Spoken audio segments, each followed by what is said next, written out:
everyone, it's Jen, and I'm going to walk you through some basic data entry in your Excel spreadsheet. Now, first and foremost, you should have saved this file with your last name and first name, and flights or flight schedule would work too. If you would like to get started by zooming in, I like to see things a lot bigger. Because we're not going to use a huge amount of cells, you could be zoomed way in if you would like.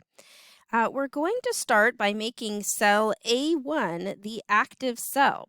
So make sure that you have either clicked on cell A1 or double-clicked to activate the editing mode.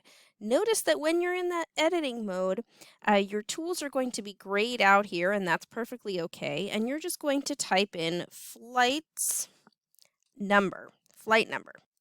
And we're going to use the pound sign or the hashtag for the number sign here. And while we're here editing in our cell, we can go ahead and press Tab to go ahead to the next cell. And this is the most efficient way if you have your fingers on the keyboard rather than moving them to your mouse or your trackpad. This way you can be a little bit more efficient.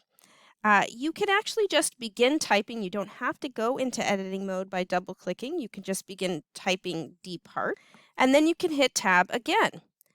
Now we'd like to type in arrives, and I'd like to show you another feature that you could double click to be inside cell C1 as the active cell. If you click in here in the formula bar, this is connected now to C1. I can go ahead and type arrives up there, and it actually appears down in the cell. So you can work inside the formula bar or inside the cell.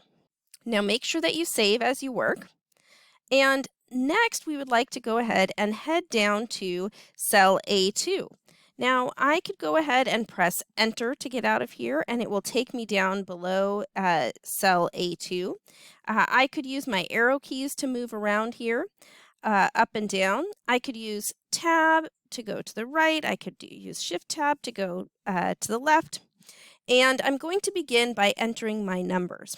Now I'm going to type in the first number using my keypad on the far right of my computer keyboard. If you don't have one, that's just fine. You could use the numbers at the top of your keyboard, but it's really efficient to type your numbers and press enter after each one using your keypad. So 520, and then the next one is 505, and just go ahead and type all the numbers. You can pause this video and then we'll get started again.